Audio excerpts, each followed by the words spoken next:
Hoy, sis! Ano nangyari sa'yo? Naku, mahabang kwento, Mari. Bakit ba? Ano nangyari? Hoy, bakla! Akala ko pala sa ibang bansa ka. Parang kilo ka na kaagad. Sismosa lang. Besong balita, ha? Ganto kasi ngayon, di ba makapunta ako ng Middle East? Naharang ako sa immigration. Naharang ka sa immigration? Anong dahilan? Ano daw? Yung mukha kong babae. Tapos may yung nakasulat sa passport ko.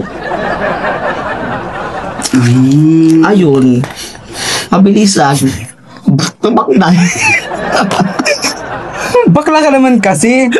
Muslim country naman kasi yung pupuntahan mo. Tapos na ganyan dabit ka pa. Hindi ko naman alam. Tsaka akala ko naman lahat ng bansa. Pwede mga ganito eh. So kaya umuwi ka na?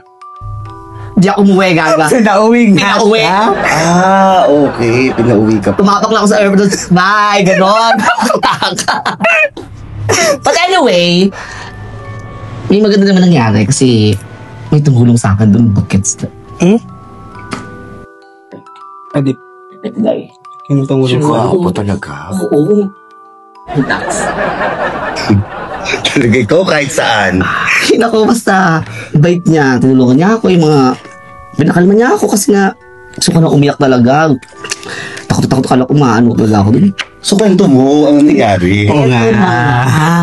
Ay, ano kayong problema? Tama na yung mga papel ko. Pakahigpit naman dun sa Middle East. Sa Middle East na sana ako. Back to the Philippines na naman ako na ito. Ang dami ko nang ginastos para makaalis.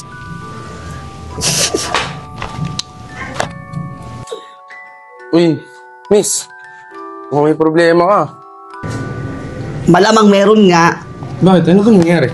Kasi nga, galing ako Middle East. Oh.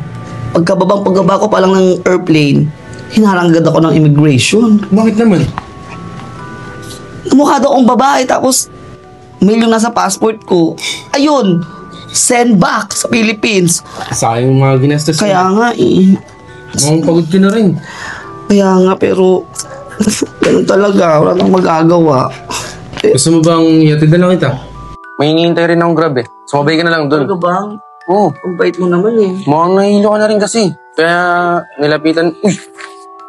Miss! Yun na nga yung nangyari. Naku, nakaka-excite naman. Ang gwapo siguro talaga niya. Pugi talaga, Day. Fake. True? True. At syempre, dapat nakilala namin yan. Ako papakilala sa inyo. Ang problema nga, Ano? nakuha yung number. Pati yung Facebook, di mo rin nakuha. Pero nakuha mo naman yung pangalan niya. Ha? Yung pangalan niya nakuha mo rin. Oo, pero hindi kasama yung apelido. Pero, kahit hindi ko nakuha yung Facebook tsaka yung number, hinatid naman ako dito ng Grab. Kasama siya. Malay mo bumalik. At saka ako talagang kayong tinadhana. Hindi talaga, di ba? Babalik at babalik yun sa'yo, te. True. Total, alam niya na naman yung bahay mo. Dahil hinatid ka naman dito, Oo di ba? naman. Tao po. Jody. Ano ang bisita ngayon? Pasok! Padalaw lang ako. Buti naalala ko pa yung bahay mo. Bay, iya tuloy ako. Bakit? Baka na-istorbo kita ha. Hindi. Wala nga akong ginagawa sa bahay kaya napadaan ako dito. Okay ka na ba? Hindi, okay na ako. Nagulat lang ako kasi nga bigla-bigla ka na lang dumadalo dito. Kala ko hindi na tayo magkikita eh. Hindi, dinalaw talaga kita kasi gusto ko lang kamustahin eh. Tsaka gusto ko rin kasing makasama ka. Wala rin kasi akong ginagawa sa bahay. Parang tanga to. May boyfriend ka na ba? Wala. Tsaka, ano tayo pag-usapan yan? Tas. Taas? Sige, para makiga na rin tayo. Jody! Jody! Ano ba naman, bakla? Wala ka sa Jody! Nasaan na kaya si bakla? Jody! Ano pa? Nag-enjoy ka ba? Oo. Ang taong. Wait lang.